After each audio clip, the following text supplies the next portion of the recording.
Assalamualaikum warahmatullahi wabarakatuh. Selamat pagi, selamat beraktivitas bagi Anda sekalian yang saat ini masih setia menemani saya, masih setia menonton di channel Sastra Pesona.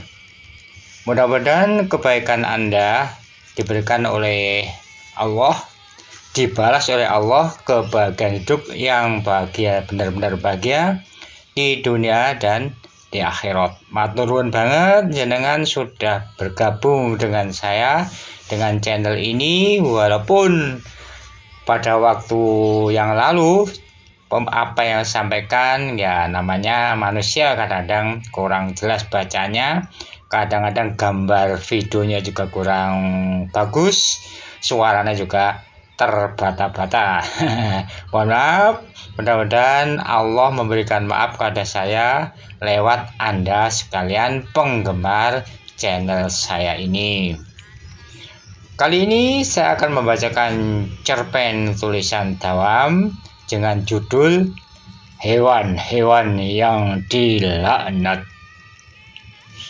Sholat Isya baru saja usai. Para jamaah Masjid Nur Anwar sudah pulang ke rumah masing-masing. Karena hujan semakin deras mengguyur Mayapada, tinggal 3 orang yang saat itu masih berada di emperan masjid. Huda, satu di antara ketiganya, setiap hari menjadi marbot di masjid yang direnovasi 5 kali sejak berdirinya. Kelihatan memegang sapu ijuk sambil dari mulutnya melafalkan beberapa ayat suci. Hal yang biasa dilakukannya sebelum, saat, atau sudah selesai pekerjaannya. Dia selalu begitu. Kalam ilahi tak pernah lupa dilantunkannya bila dia sedang tidak dalam keadaan najis, apalagi di kamar kecil. Membaca satu huruf dalam Al-Quran yang dapat pahala 10.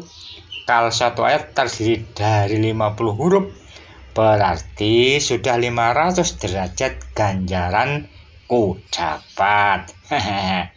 Gumam Huda sambil tangan kanannya diayunkan ke kiri, ke kanan, ke atas, ke bawah.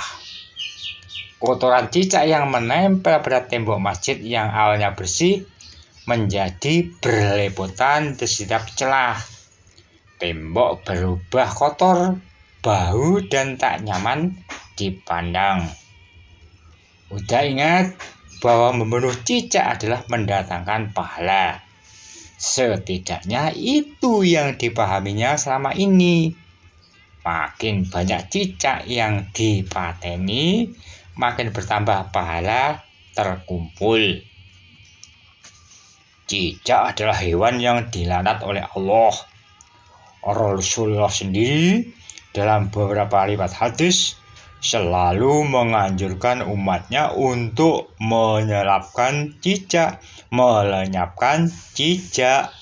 Ujar salah seorang teman mengajinya di masjid wakaf ini. Konon saat Rasulullah sedang bersembunyi di Gua Hira, manakala dikejar-kejar kaum kafir Quraisy, karena ulah si cicak yang seakan memberitahu pada orang tersebut, Rasulullah hampir terbunuh. Untung Allah menunjukkan kuasanya.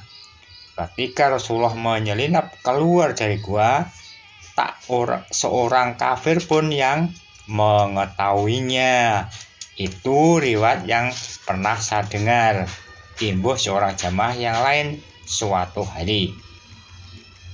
Mau benci bagaimanapun terhadap makhluk ciptaan Allah yang satu ini, Huda masih dengan sabar membersihkan bagian tembok yang nampak kumuh dengan tai cicak tadi.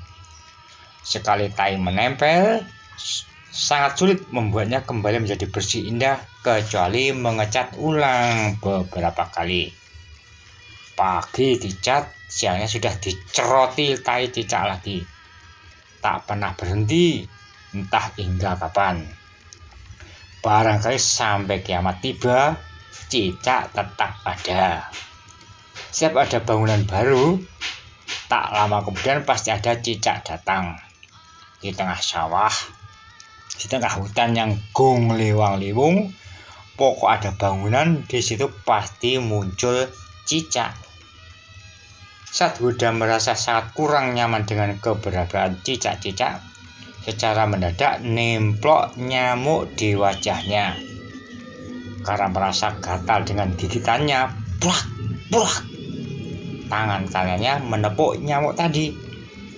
Dari bekas tepukan tadi, darah membasahi tangan dan sebagian wajahnya.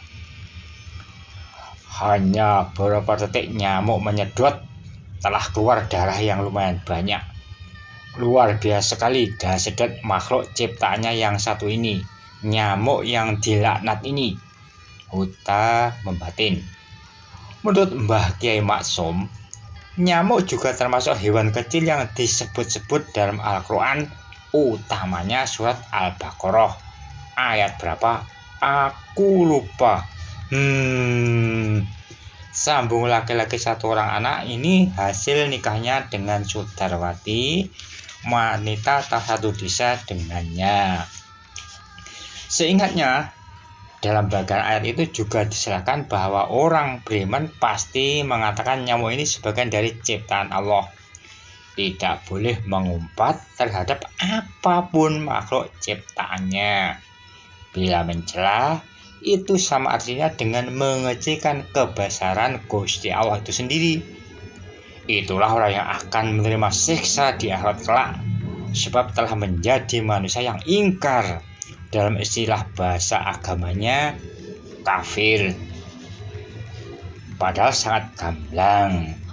Keberadaan nyamuk tak pernah memberikan keuntungan sedikitpun bagi umat manusia.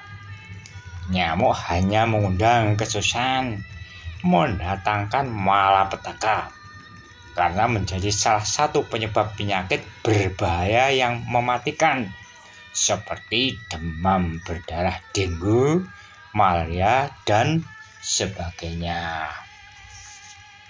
Paling-paling butuh nyamuk hanya cicak. Yang perlu nyamuk hanya cicak, laba-laba, serta beberapa hewan kecil yang lain. Gumam Buddha sambil sedikit muring-muring lantaran baju kokonya dijatuhi kotoran tokek dari atas.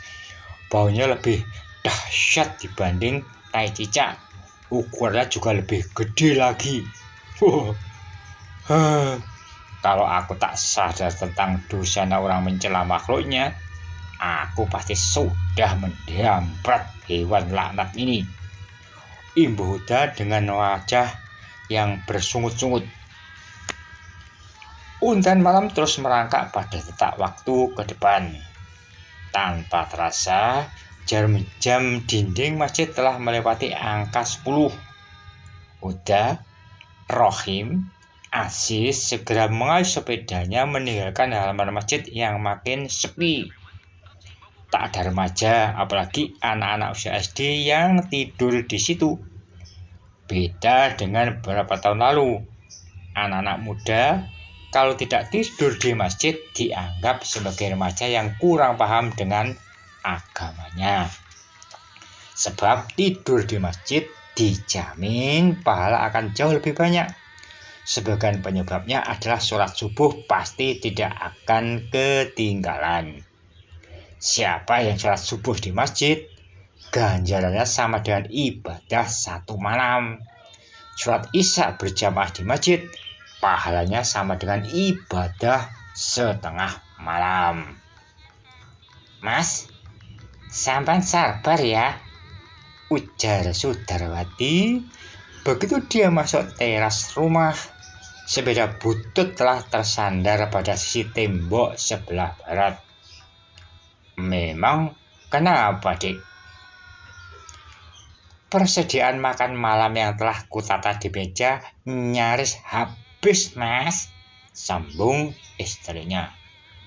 Nah, penyebabnya apa? Walah, siapa kalau bukan Den Bagus? Jawab Sudarwati dengan mulut mecucu. Tikus maksudmu? Apalagi kalau bukan hewan kotor menjijikkan itu, Mas. Huda melirik tutup nasi yang telah terbuka. Piring menjadi morat-marit. Nasi, sayur, air minum, dan berbagai macam sajian yang lain telah terkotori bekas kaki tikus.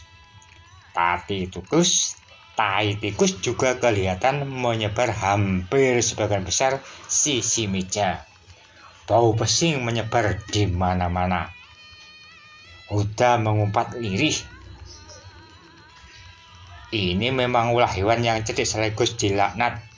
Diriwayatkan Rasulullah meminta pada umatnya untuk hati-hati dengan tikus, kata Huda pada istrinya. Anjuran Rasulullah apa, Mas? Bila malam tiba, kalau itu masih menggunakan lampu sederhana, mungkin berenergi dari minyak, supaya lampu dimatikan, Dek. Sebab apa, Mas?